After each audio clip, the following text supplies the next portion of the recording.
भरत जी और श्री राम जी के मिलन के ढंग को देखकर सभी देवता भयभीत हो गए। उनके हृदय में दुखी होने लगी। तभी देवगुरु बृहस्पति जी के समझाने पर उन मूर्खों को चेतना आई और वह फूल बरसाकर श्री राम जी और भरत जी के मिलाप की प्रशंसा करने लगे।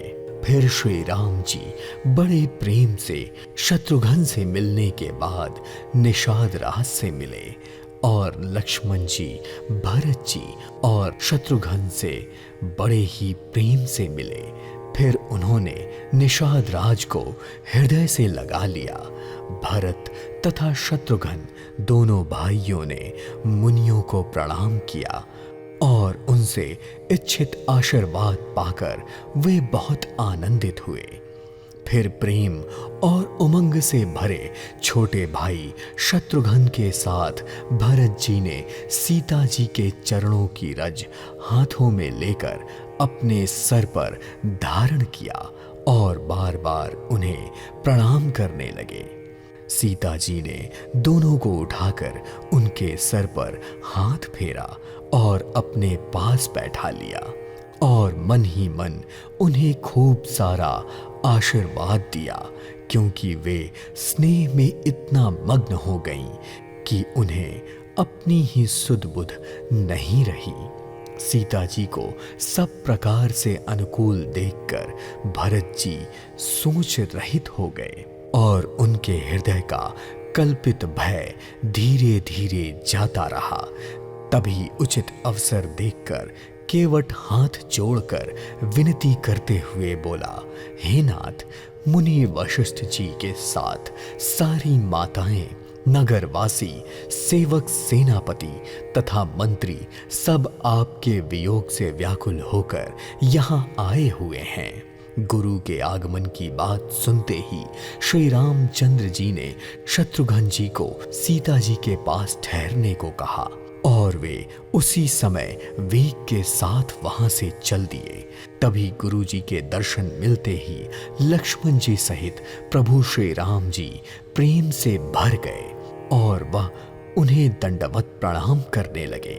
श्री राम और लक्ष्मण को देखते ही मुनि श्रेष्ठ वशिष्ठ जी ने उन्हें हृदय से लगा लिया और फिर प्रेम से पुलकित हुए निषाद राज ने दूर से ही मुनि वशिष्ठ को दंडवत प्रणाम किया और निषाद राज पर दृष्टि पड़ते ही ऋषि वशिष्ठ ने राम सखा जानकर उसे ऐसे जबरदस्ती हृदय से लगा लिया जैसे जमीन पर लौट रहे प्रेम को उन्होंने समेट लिया हो।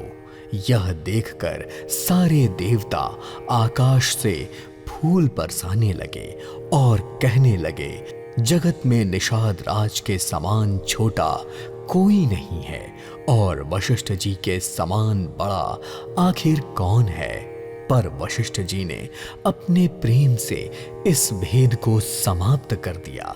निषाद राज को देखकर लक्ष्मण जी मुनिराज वशिष्ठ जी से भी अधिक आनंदित होकर उससे मिले।